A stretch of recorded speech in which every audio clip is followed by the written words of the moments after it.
doar 6 puncte de sală. Go crazy, go crazy, go crazy.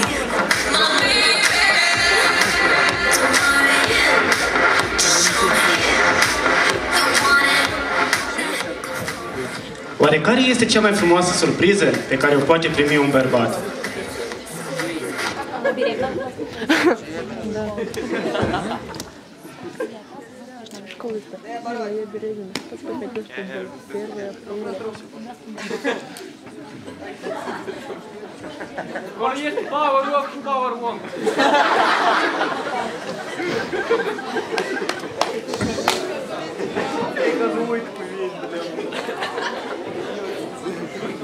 Să-i spun, să nu-i spun.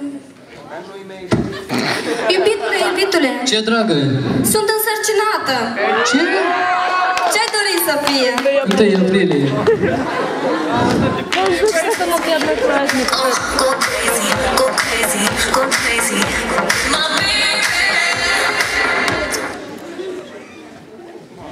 Oare care e cel mai frumos cadou primit la 8 martie?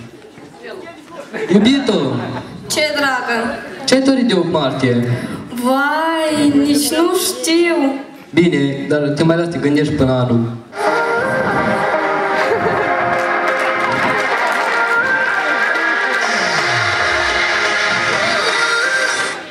Peste un an. Iubitule, unde mi-e cadou? Vezi acolo, BMW-ul ăla roșu? Vai, iubitule, și eu ți-am cumpărat un ruj de culoarea roșie. Go crazy, go crazy.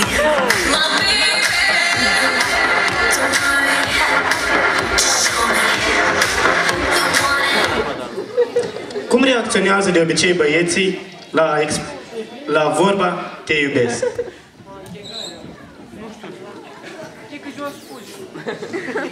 Bună dimineața! Bună dimineața! Ai mâncat deja? Ai mâncat deja? Mă copii? Mă copii? Te iubesc. Da, am mâncat.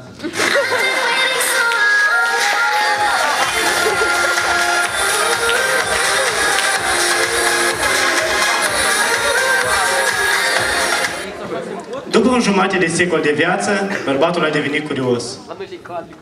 Iubito, spune-mi, te rog, acum la 50 ani, de câte ori m-ai înșelat? Păi, de 3 ori. Când? Prima oară. Mai ții minte când avea nevoie de un împrumut de la bancă și nimeni nu ți-l acorda? Mai ții minte când tocmai directorul băncii a venit acasă și ți-l acordat? Fără să spună vreo întrebare. Vai, Vito, ai făcut-o asta pentru mine? Acum te iubesc și mai mult. Și a doua oară? Păi, mai ții minte când trebuia să fii operat și nimeni nu te-a ajutat? Mai ții minte când tocmai cel mai bun doctor a venit acasă și te-a operat? Fără să spună vreo întrebare. Vai, Vito, îți mulțumesc. Și a treia oară? Ei... Mai ții minte când candidai la postul de președinte și mai aveai nevoie de încă 280 de voturi?